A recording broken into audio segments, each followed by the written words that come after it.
Bonjour à tous et à toutes dans ce nouveau programme de 15 minutes de grâce et de vérité, l'évangile qui vient à notre portée.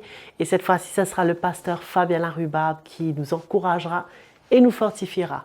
Nous allons louer le Seigneur, célébrer le nom de Jésus ensemble avant d'entendre l'évangile. Alléluia. Jésus, mon sauveur, nul n'est comparable à toi. Chaque jour, je veux chanter les merveilles de ton amour. Mon abri, mon refuge, ma forteresse en tout temps. Que tout mon être chante sans cesse en célébrant ton amour. Chante au Seigneur ses louanges, terre entière. Puissance et majesté à notre roi. La création célèbre en son honneur la gloire de son nom. Je me réjouis des œuvres de ses mains. Pour toujours je t'aimerai et te suivrai. Car rien ne vaut la promesse de la vie en toi.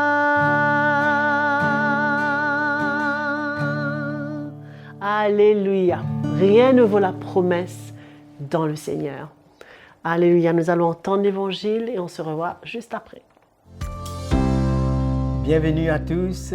C'est avec joie que je vous retrouve pour cette nouvelle saison de 15 minutes de grâce et de vérité. D'abord, je voudrais remercier Joël pour cette louange qui est toujours fidèle pour nous encourager à louer le Seigneur, pour être prêt pour entendre la parole de Dieu. Aujourd'hui, on va commencer avec ce thème, comment être prêt à apprendre. Prêt à apprendre dans toutes les situations de notre vie, dans notre marche avec Jésus. Nous voyons comment le Seigneur n'a jamais fini de nous enseigner, soit dans sa parole, soit à travers notre marche, la conviction de son esprit, pour nous montrer des choses qu'il veut faire en nous, pour nous montrer des choses qu'il a pour nous et comment nous devons le suivre et répondre à son appel. Je voudrais lire avec vous, je vous invite à regarder avec moi dans Éphésiens, le chapitre 1er. Nous allons lire à partir du verset 15. C'est pourquoi moi aussi, ayant entendu parler de votre foi au Seigneur Jésus et de votre charité pour tous les saints, je ne cesse de rendre grâce pour vous, faisant mention de vous dans mes prières, afin que le Dieu de notre Seigneur Jésus-Christ, le Père de gloire, vous donne un esprit de sagesse et de révélation dans sa connaissance. Ici, nous voyons comment Paul prie et plus bas dans le verset 18, il va dire qu'il illumine les yeux de votre cœur pour que vous sachiez quelle est l'espérance qui s'attache à votre appel. Donc, il y a toujours un besoin d'être éclairé, un besoin d'être conduit, d'apprendre. Et nous voyons comment cela nous emmène à comprendre qu'un chrétien devrait toujours avoir ce cœur. Et nous voyons comment ces Éphésiens, ils avaient la foi, ils avaient l'amour, ils étaient en train de grandir. Mais quand Paul a entendu parler de leur foi et de cet amour, il a dit « Mais je ne cesse de rendre grâce et il ne cesse de prier. » Parce qu'ils avaient besoin d'avoir cet esprit de sagesse et de révélation dans la connaissance du Seigneur. Et nous voyons que cela ne nous lâche pas. Peu importe combien de temps nous sommes convertis, les expériences. Et là, nous voyons comment Jésus, quand il a parlé avec ses disciples, il leur a dit, voilà, peut-être ce serait bien qu'on voit dans Matthieu, le chapitre 13, je vais lire dans le verset 14, à partir du verset 14. Eux, et pour eux que s'accomplit cette prophétie d'Ésaïe, vous entendrez de vos oreilles et vous ne comprendrez point. Vous regarderez de vos yeux et vous ne verrez point. Car le cœur de ce peuple est devenu insensible. Ils ont endurci leurs oreilles et ils ont fermé leurs yeux, de peur qu'ils ne voient de leurs yeux, qu'ils n'entendent de leurs oreilles, qu'ils ne comprennent de leur cœur, qu'ils ne se convertissent et que je ne les guérisse. Mais heureux sont vos yeux parce qu'ils voient et vos oreilles parce qu'elles entendent. Comment souvent le chrétien, on peut être habitué à écouter et ne pas prendre conscience quand Dieu veut nous parler, pour nous montrer notre état, pour nous montrer ce qu'il veut de nous. Et là, le Seigneur souligne ici comment c'est important de comprendre avec notre cœur. Parce que comprendre avec notre cœur, cela nous emmène à nous humilier, à reconnaître notre besoin, d'apprendre, à reconnaître que nous ne voyons pas tout et que nous avons besoin de l'intervention de Dieu.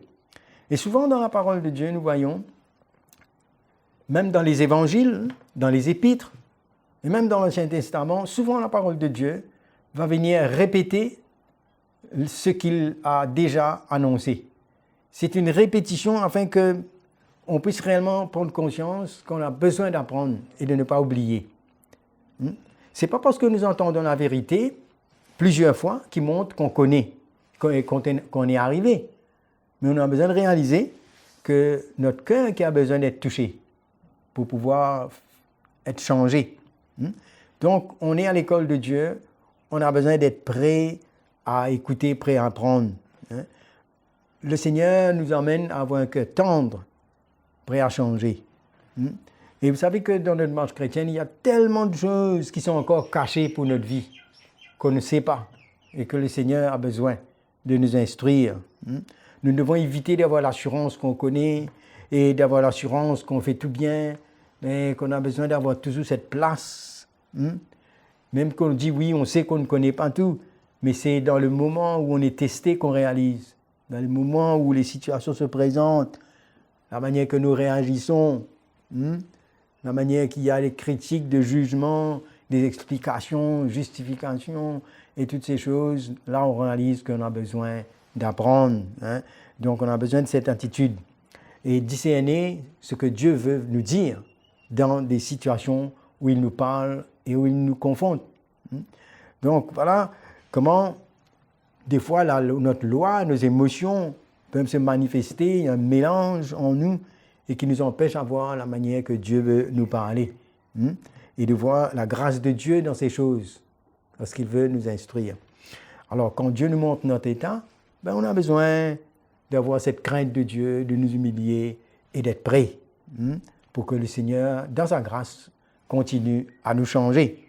Alors on voit comment ces Éphésiens, ils avaient la foi, ils avaient la charité, l'amour, mais il fallait que leurs yeux s'ouvrent, ils avaient besoin de cet esprit de révélation pour continuer à grandir et que le Seigneur puisse illuminer les yeux de leur cœur. Donc, ils n'avaient pas tout compris. Et il y avait des choses en eux qui avaient besoin de se passer.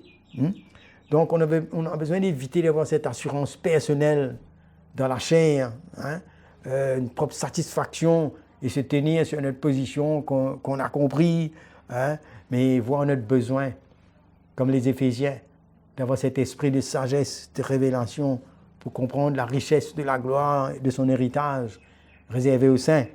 Le danger donc, c'est que quand on a un peu de lumière et qu'on a la foi, l'amour, et on devient tellement habitué que finalement on ferme la porte de son cœur, on se repose sur notre manière de voir et de notre manière de vouloir grandir, de vouloir être changé par nous-mêmes et de marcher dans la vie chrétienne. Je crois qu'on a toujours besoin d'avoir cette attitude, d'avoir un besoin d'apprendre dans toute situation que le Seigneur met devant nous. Et là, l'apôtre Paul prie pour eux. Et nous voyons que dans sa deuxième lettre aux Corinthiens, et Paul même avait besoin d'apprendre. Il parle d'une expérience qu'il avait faite. Et dans une épreuve Et là, le Seigneur lui a dit, mais ma grâce te suffit.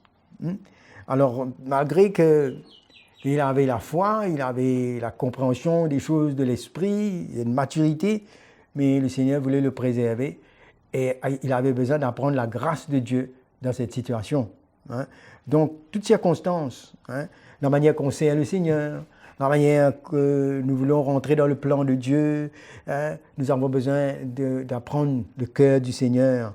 Un jour, Jésus a parlé avec les pharisiens, il est venu prendre un fouet. Mais les pharisiens, peut-être qu'ils pensaient connaître Dieu, mais ils étaient très loin de ce que le Seigneur voulait. Vous savez, on peut être ignorant. Et ils voulaient prendre la femme adultère, mettre devant le Seigneur et faire les choses d'après ce qu'ils avaient compris par eux-mêmes. Mais le Seigneur voyait le profondeur de leur cœur. Et comment nous pouvons être ignorants de beaucoup de choses que le Seigneur a à nous apprendre. Donc, il ne faut pas oublier avoir ce cœur pour apprendre. Et je crois que quand on a ce cœur-là, on évite d'analyser, de juger, de raisonner, mais on est ouvert à chaque jour que le Seigneur met devant nous. Vous savez, on peut avoir un bon langage, bien religieux et tout, mais cela ne peut pas remplacer ce que Dieu veut nous enseigner, ce que le Seigneur veut nous emmener. Il y a des moments où nous faisons face, nous avons des réactions qui vont montrer notre immaturité, notre manque, nos manquements. Et pour cela, nous avons besoin de nous humilier et apprendre, ne pas persister, ne pas écouter notre chair et d'ignorer la manière que Dieu veut œuvrer en nous. Alors, cela nous emmène à jeter les armes et à être prêts comme un disciple pour apprendre du Seigneur. Et là, nous voyons que nous ne devons pas, quand le Seigneur veut emmener la discipline, la correction, tout cela, c'est un moment où la loi en nous qui se manifeste et on peut même se condamner, mais on a besoin dans tout ça de rester calme et de comprendre que dans chaque situation, on a toujours quelque chose à apprendre. Et même que si on a bien compris, on a eu des succès, on ne peut pas se glorifier, on ne peut pas se comparer. On a besoin toujours que Dieu nous révèle des choses que nous ne savons pas encore. Et là, nous voyons comment, dans les épîtres, on voit comment Pierre, qui a prêché devant une foule de 3000 âmes qui étaient sauvées, la révélation qu'il avait eue du Seigneur, mais cependant, à un moment donné, dans sa vie, Paul a dû le reprendre. Donc, tout cela nous montre qu'on ne finit jamais d'apprendre, on ne finit jamais de laisser Dieu nous faire découvrir les choses qu'il a pour nous. Seulement sa parole peut nous montrer ça, la conviction du Saint-Esprit, pour nous montrer notre attitude et changer notre manière de voir et de faire, afin que le Seigneur puisse toujours arriver à avoir le dernier mot dans notre vie. Donc, il y a des choses qui nous touchent. Quand Dieu nous vient nous parler comme cela, il y a une conviction du péché et il y a une conviction pour changer notre vision spirituelle, pour voir les choses à la manière de Dieu et ne pas se tenir sur nos opinions. Même, vous savez, on peut être pas d'accord, mais on a besoin d'être prêt. Que le Seigneur nous montre des choses qu'on ne voit pas. Des fois, on veut changer l'Église, il y a notre propre sagesse de vouloir gérer, mais il y a beaucoup de choses que le Seigneur veut nous montrer. Donc, je crois que dans ce petit parcours de la parole de Dieu, je crois que le Seigneur peut nous interpeller et nous emmener à réaliser que sur ce chemin, jusqu'à ce que le Seigneur nous prenne ou qu'il revienne, on aura toujours besoin d'apprendre. Voilà. Je prie que le Seigneur nous encourage tous dans ce domaine et je suis sûr que sa grâce va être avec nous dans ce parcours pour toujours nous apprendre et nous humilier afin que nous ne ratons pas tout ce qu'il a pour nous. Voilà, je termine ici. Je vous remercie d'avoir suivi. Que le Seigneur vous bénisse et je vous attends pour une prochaine fois. Voilà, c'était la fin de notre premier épisode de cette saison de 15 minutes de grâce et de vérité avec le pasteur Fabien Larhubarbe. Et je suis sûre que vous avez été tous encouragés. Donc bien sûr, toujours le plaisir de vous voir de plus en plus nombreux à vous abonner à notre chaîne YouTube CTMI. Invitez ceux que vous connaissez à s'y abonner également. Et si vous avez des questions, des commentaires, des témoignages, on veut les entendre et les lire, écrivez-nous sur l'adresse qui est affichée ci-dessous. Voilà, je vous dis à très bientôt à la prochaine session.